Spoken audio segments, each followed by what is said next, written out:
আজকে আমরা ইলেকট্রোম্যাগনেটিক ইন্ডাকশনের যে ইএমএফ অর্থাৎ ইলেকট্রোমোটিভ ফোর্স জেনারেটেড হয় তার একটা শর্ত কন্ডিশন আমরা এখানে আলোচনা করেছি। কি বলেছি দেখো, যখন motional EMF in loop by generated area, আমরা প্রিভিয়াসে কি করেছিলাম, কোনো একটা পরিবাহী দণ্ডকে সরলরৈখিক যদি গতি দেয় তার জন্যে তোমার ইএমএফ কত জেনারেট হবে সেটা আমরা প্রিভিয়াস ক্লাসে আলোচনা করেছি। আজকে যেটা আলোচনা করব, যদি এরকম হয় ক্ষেত্রফল তৈরি করে অর্থাৎ চৌম্বক ক্ষেত্রে লুপের জন্য আবিষ্ট তড়িৎচালক বল কত হবে সেটা তোমাকে ক্যালকুলেশন করতে হবে।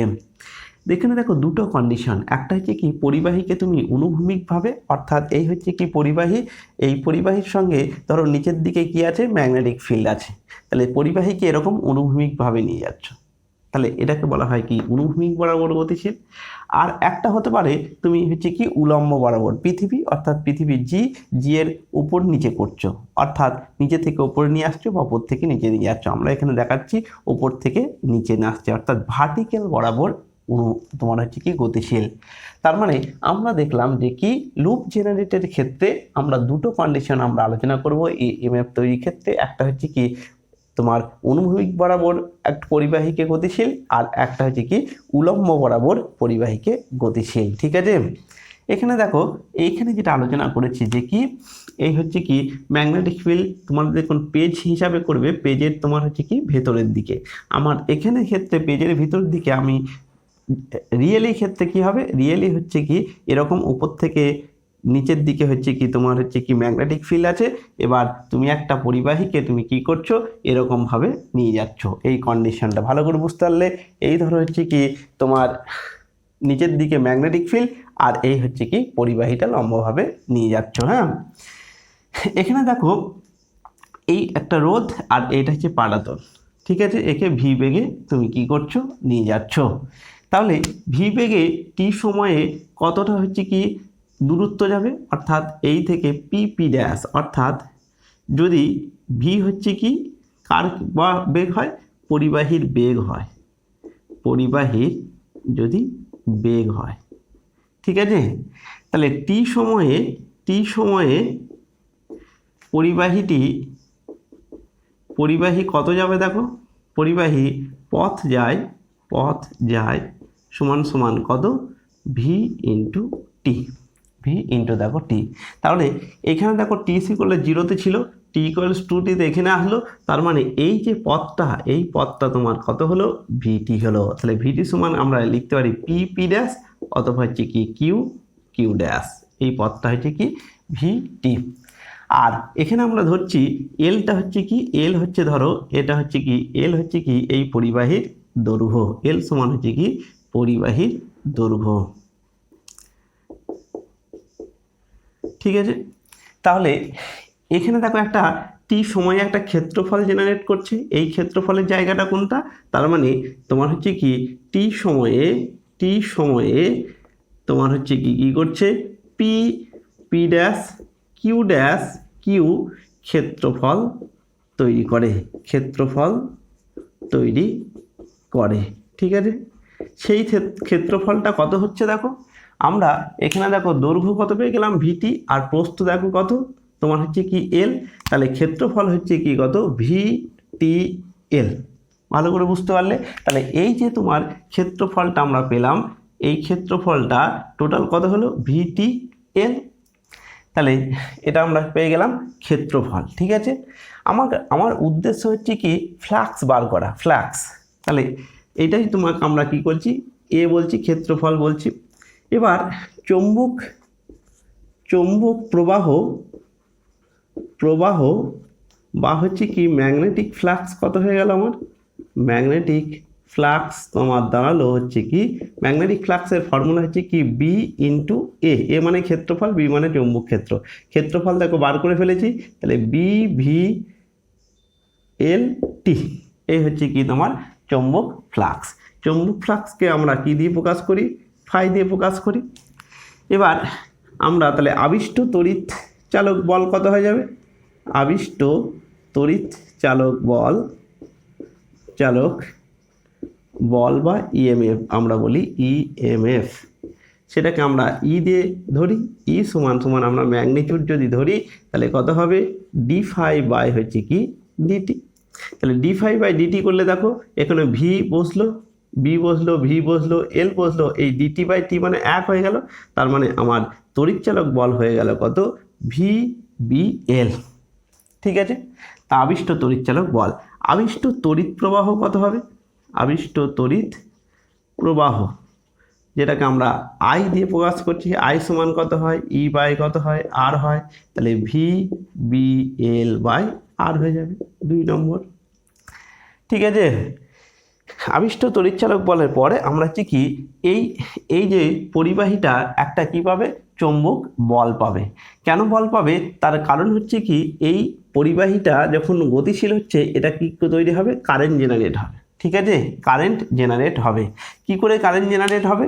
আমরা আগে আলোচনা করেছি কোনো একটা পরিবাহীকে তুমি যদি ম্যাগনেটিক ফিল্ডে তুমি যদি কি করো মুভ করাও তাহলে সেই পরিবাহীর ভেতর দিয়ে কি তৈরি হয় কারেন্ট জেনারেট হয়। তাহলে এটা হচ্ছে কি একটা কারেন্ট জেনারেট হয়ে যাবে, তার মানে একটা এটা হচ্ছে কি তড়িৎবাহী একটা তার হয়ে যাবে।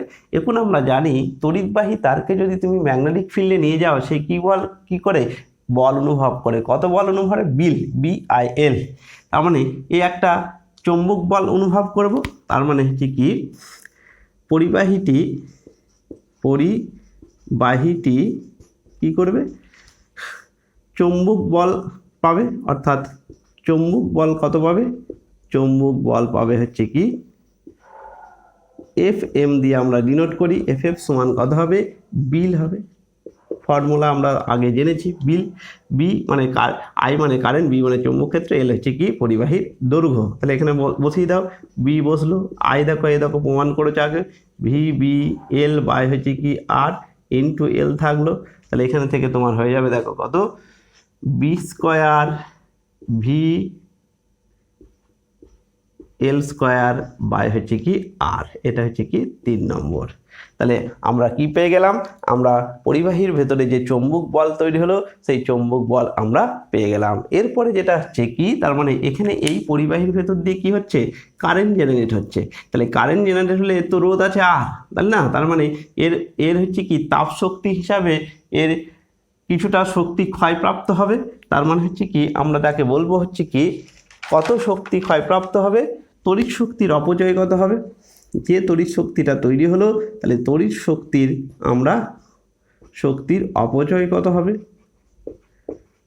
সমান সমান পি থার্মাল, অর্থাৎ হচ্ছে কি শক্তি যেটা খরচ হলো সেটাকে আমরা থার্মাল এনার্জি হিসাবে খরচ হবে, সেটা কত হয় আই স্কোয়ার আর হয়, আই স্কোয়ার আর টি হয়। কিন্তু এখানে একক সময়ে লিখে দিই, হ্যাঁ, যে একক সময়ে কত শক্তির অপচয় হলো একক সময়ে, হ্যাঁ একক সময়ে থার্মাল আই স্কোয়ার আর। এ দেখো আই তুমি কত পেয়ে গেছো, দেখো কোনটায় দেখো আই তুমি এটা পেয়ে গেছো। তার মানে হচ্ছে কি BVL বাই হচ্ছে কি আর তার স্কোয়ার ইন্টু আর, তার মানে হয়ে যাবে তোমার হচ্ছে কি কত B square V square L square by হচ্ছে কি আর, এটা হচ্ছে কি 4 নম্বর। তাহলে এখানে দেখো এই চৌম্বক বল কারেন্ট তড়িৎচালক বল সবগুলাই আমরা কি করলাম পেয়ে গেলাম। এবার এই যে চৌম্বক বলের দিক কি করে হবে, কি করে তুমি ক্যালকুলেশন করবে? এ দেখো আমরা এই বরাবর কি করেছি তোমার হচ্ছে কি ম্যাগনেটিক ফিল্ড হচ্ছে এই গতিশীল ভি ধরছি। তাহলে এই তোমার ম্যাগনেটিক ফোর্সের ক্ষেত্রে তার ডিরেকশন নির্ণয় করার ফর্মুলা হচ্ছে কি এফ তোমার হচ্ছে কি ভি ক্রস আই হিসাবে যদি তুমি করো তাহলে হচ্ছে কি কত মাই কিউ ভি ক্রস বি। ঠিক আছে, কিউ ভি প্রি ক্রস, এটা আধানের ক্ষেত্রে। যখন তুমি তার নেবে তারের ক্ষেত্রে ফর্মুলা হচ্ছে কি তোমার L I cross B, I cross B. তাহলে তোমাকে এখানে প্রথম জানতে হবে আই কোন দিকে যাচ্ছে, অর্থাৎ তড়িৎ প্রবাহ এই দিক থেকে হচ্ছে না ওই দিক থেকে হচ্ছে। তাহলে সেটা কিভাবে নির্ণয় করব? আধানের গতিশীল হিসাবে। তাহলে আধানের গতিশীল কোন দিকে হবে? তুমি দেখো ইলেকট্রন যেদিকে গতিশীল হবে তোমার তড়িৎ প্রবাহ তার উল্টো দিকে হয়। তাহলে ইলেকট্রন কোন দিকে গতিশীল হবে? দেখো আমরা এই রাইট হ্যান্ড রুল দিয়ে বার করতে পারি। এই হচ্ছে কি তোমার হচ্ছে কি ম্যাগনেটিক ফিল্ড, এর দেখো এটা হচ্ছে কি ম্যাগনেটিক ফিল্ড, এটা হচ্ছে কি বেগ। তাহলে ভি থেকে বি এর দিকে নিয়ে যাও, ঠিক আছে, তার মানে ইলেকট্রনের আমার গতিশীল উপর দিকে হলো, কিন্তু ইলেকট্রন তো মাইনাস, তার মানে হচ্ছে কি ইলেকট্রন কোন দিকে যাবে, নিচের দিকে যাবে। ঠিক আছে, তাহলে নিচের দিকে ইলেকট্রন যাচ্ছে, তাহলে কারেন্ট কোন দিকে যাবে, উপরের দিকে। তার মানে কারেন্টের ডিরেকশন কোন দিকে হলো, উপরের দিকে, আর ইলেকট্রনের ডিরেকশন নিচের দিকে হলো। ঠিক আছে, এবার তুমি কারেন্টের ডিরেকশন তার মানে কোথায় চলে গেলে, এই দেখো কারেন্ট, এইদিকে কারেন্ট, আর এইদিকে হচ্ছে কি তোমার কি, এইদিকে হচ্ছে কি ভি অর্থাৎ ম্যাগনেটিক ফিল্ড। এবার তোমার আই ক্রস বি করো, এই দেখো আই, এই আমার ডান হাত, এ দেখো আই থেকে চলে যাও বি এর দিকে, তার মানে ম্যাগনেটিক ফোর্স কি হবে, উল্টো দিকে কাজ করবে। তার মানে এই বরাবর হচ্ছে কি তোমার হচ্ছে কি ম্যাগনেটিক ফোর্স কাজ করবে। ভালো করে বুঝতে পারলে কোন দিকে ম্যাগনেটিক ফোর্স কাজ করবে। এই হচ্ছে কি তোমার প্রথম কন্ডিশনটা আমরা দেখো ক্যালকুলেশন করে ফেললাম। এরপরে আমরা দ্বিতীয়টা যাব, অর্থাৎ পরিবাহীকে উলম্ব বরাবর গতিশীল হলে কি করা যাবে। এটার দেখো এখানেও কিন্তু সেম জিনিস হবে, আমরা শুধু কিটা পরিবর্তন হবে, এখানে আবিষ্ট তড়িৎচালক বল সব কিছুই আগেরটার মতোই হবে। অর্থাৎ এই যে কন্ডিশনটা হলো, এই কন্ডিশনটা এর ক্ষেত্রে তো হবেই, তার সঙ্গে হচ্ছে কি এখানে দেখো সেম জিনিস, শুধুমাত্র এখানে একটা পরিবর্তন হবে। এখানে দেখো এখানে আমরা কি করেছিলাম, চৌম্বক ক্ষেত্র আর হচ্ছে কি তোমার পরিবাহীকে লম্বভাবে নিয়ে গেছিলাম, এখানে লম্বভাবে নিয়ে যাচ্ছি। তার মানে এখানেও আবিষ্ট তড়িৎচালক বল, আবিষ্ট কারেন্ট এবং হচ্ছে কি ম্যাগনেটিক ফোর্স এবং হচ্ছে কি শক্তির অপচয়, এই জিনিসগুলো তো হবেই, এইগুলো হচ্ছে কি কমন। এক্সট্রা কি হবে, এক্সট্রা হচ্ছে কি তুমি যখন একে ফেলে দেবে, উপর থেকে ছেড়ে দেবে, তখন হচ্ছে কি এ নিচের দিকে ওজনের জন্য নিচের দিকে পড়ে যাবে। তাহলে নিচের দিকে পড়ে যাবে, ওজনের জন্য যখন নিচের দিকে পড়ে যাবে মানে ত্বরণ সহ নিচের দিকে পড়বে। ঠিক আছে, তাহলে যতক্ষণ না উপরের দিকে বল না পাচ্ছে ততক্ষণ ওকে বাধা দেবে না। তাহলে ছেড়ে দেওয়ার সঙ্গে সঙ্গে এর ভেতর দিয়ে কী হবে, কারেন্ট জেনারেট হবে। কারেন্ট জেনারেট হলে সে উপর দিকে কি বল পাবে, তোমার হচ্ছে কি ম্যাগনেটিক ফোর্স পাবে। কিভাবে পাবে দেখো, আমরা কিছুক্ষণ আগেই আলোচনা করলাম। ঠিক আছে, কোন দিকে পাবে দেখো, কারেন্টের ডিরেকশন আমরা আরেকবার এখানে ক্ষেত্রে নির্ণয় করি। এখানে দেখো তোমার ম্যাগনেটিক ফিল্ড এরকমভাবে আছে। ঠিক আছে, আর এই ধরো হচ্ছে কি তোমার হচ্ছে কি পরিবাহী। ঠিক আছে, আমরা পরিবাহীর বেগকে এই ধরো হচ্ছে কি তোমার আমরা নিচের দিকে করি ম্যাগনেটিক ফিল্ড। ঠিক আছে, এবার তোমার হচ্ছে কি এখানে আমরা বলতে পারি যে কি, যে আমরা এই পৃষ্ঠে হিসাবে যদি আমরা দেখি, পৃষ্ঠার দিকে এরকমভাবে ম্যাগনেটিক ফিল্ড আছে, তাহলে এই ধরো হচ্ছে কি ম্যাগনেটিক ফিল্ড। ঠিক আছে, বেগ কোন দিকে নিয়ে আসছো, নিচের দিকে বেগ নিয়ে আসছো, পরিবাহীকে নিচের দিকে নিয়ে আছে, আর নিচের দিকে বেগ নিয়ে থাকলে এর দেখো আমার হচ্ছে কি ডান হাত। ঠিক আছে, তাহলে ডান হাতকে আমাকে কি করতে হবে, এইখান থেকে উল্টো দিকে নিয়ে যেতে হবে। এর দেখো আমি ডান হাতকে ভি থেকে বি এর দিকে নিয়ে গেলাম, তার মানে তোমার হচ্ছে কি ইলেকট্রন এই দিকে যাওয়ার কথা, কিন্তু মাইনাস আছে বলে ইলেকট্রন কোন দিকে আসবে, এই দিকে আসবে। তাহলে ইলেকট্রনের অভিমুখ কোন দিকে হলো, এই দিকে হলো। ভালো করে বুঝে নাও, এই হচ্ছে কি ভেতর দিকে ম্যাগনেটিক ফিল্ড, আর নিচের দিকে হচ্ছে কি পরিবাহীর বেগ। এবার দেখো এই হচ্ছে কি আমার হচ্ছে কি হাত, ডান হাত। তাহলে ডান হাতকে আমরা কি করলাম, এর দেখো ভি থেকে বি এর দিকে নিয়ে গেলাম, আমার বুড়ো আঙুল কোন দিকে গেল, ভেতরের দিকে গেল, ওই দিকে। কিন্তু যদি প্লাস আধান হতো তাহলে ওইদিকে যেত, কিন্তু মাইনাস আধান আছে, তার জন্য হচ্ছে কি তোমার কি আছে, ইলেকট্রন কোন দিকে আসবে, এই দিকে আসবে। ফর্মুলাটা কি, এর দেখো এফ এম ইকুয়ালস টু হচ্ছে কি minus E V cross B. তাহলে ইলেকট্রনের যদি এই দিকেও আসে তাহলে কারেন্ট কোন দিকে হবে, এই দিকে কারেন্ট হবে। ঠিক আছে, এবার আমরা দেখো ম্যাগনেটিক ফিল্ড এই দিকে, কারেন্ট এই দিকে। এবার ম্যাগনেটিক ফোর্সের জন্য হচ্ছে কি কারেন্ট ক্যারিং কারেন্ট, এর ক্ষেত্রে এল আই ক্রস বি, এই হচ্ছে কি ফর্মুলা। তাহলে এখানে দেখো কারেন্টের ডিরেকশন, ম্যাগনেটিক ফিল্ড ডিরেকশন ভেতরের দিকে, আর এই দেখো হচ্ছে কি তোমার কারেন্টের ডিরেকশন। তাহলে এখানে দেখো কারেন্ট এই দিকে, ম্যাগনেটিক ফিল্ড আমার দেখো ডান হাত, এর দেখো আমি কারেন্টের দিকে এই আঙুল দিলাম, তারপরে হচ্ছে কি ম্যাগনেটিক ফিল্ডের দিকে ঘোরালাম। তাহলে তোমার উপরের দিকে দেখো কি হচ্ছে, এর দেখো তোমার ম্যাগনেটিক ফোর্স হচ্ছে। ঠিক আছে, আর নিচের দিকে হচ্ছে কি এমজি হচ্ছে। এই হচ্ছে ম্যাগনেটিক ফোর্সের ডিরেকশন, বুঝে গেছো। এবার কি ঘটনা হচ্ছে, যখনই তুমি t=0 সময়ে ছেড়ে দিচ্ছ, তখনই এর ভেতর দিয়ে কি তৈরি হয়ে যাচ্ছে, কারেন্ট তৈরি হয়ে যাচ্ছে। কারেন্ট তৈরি হওয়ার সঙ্গে সঙ্গে ও উপরের দিকে কি পাবে, ম্যাগনেটিক ফোর্স পাবে। তাহলে ও যখন ত্বরণ নিয়ে নামছিল, তাকে কি দেবে, বাধা দেবে, এবং একটা সময় আসবে এই দুটো কি হয়ে যাবে, সমান হয়ে যাবে। ভালো করে বুঝতে পারলে, যখন সমান হয়ে যাবে তাহলে লব্ধি বল থাকবে না, তখন একটা নির্দিষ্ট বেগ নিয়ে নামবে, সেই বেগটা আমাদের কি করতে হবে, ক্যালকুলেশন করতে হবে। তাহলে আরেকবার বলে দিই যে কি, যে এই কন্ডিশনে তড়িৎচালক বল, তড়িৎ প্রবাহ, চৌম্বক বল সব কিন্তু কি হবে, একই ঘটনা একই রকমভাবে আমরা ক্যালকুলেশন করা যায়, একই রকমভাবে ক্যালকুলেশন, কিন্তু এখানে একটা বেগ তৈরি হবে, সেই বেগটা তোমাকে কি করতে হবে, ক্যালকুলেশন করতে হবে। কি করে ক্যালকুলেশন করব, আমরা এতক্ষণ যেটা বললাম যে কি, তুমি যখন ছাড়বে সেই সময়ে তোমার এর ভেতর দিয়ে কারেন্ট জেনারেট হবে, সেই কারেন্ট জেনারেটের জন্য তোমার হচ্ছে কি ম্যাগনেটিক ফোর্স উপরের দিকে ক্রিয়া করবে। কত কারেন্ট জেনারেট হবে এর দেখো আগে ক্যালকুলেশন করেছি, তাহলে এই উপরের দিকে ম্যাগনেটিক ফোর্স জেনারেট হবে এবং সেই ম্যাগনেটিক ফোর্স নিচের দিকে পড়তে বাধা দেবে। এই দুটো বল যখন তোমার কি হয়ে যাবে, সমান হয়ে যাবে, তখন এ একটা নির্দিষ্ট বেগ নিয়ে নামবে, সেটা হচ্ছে স্থির বেগ, কোনো ত্বরণ নিয়ে নামবে না। ঠিক আছে, তাহলে তোমার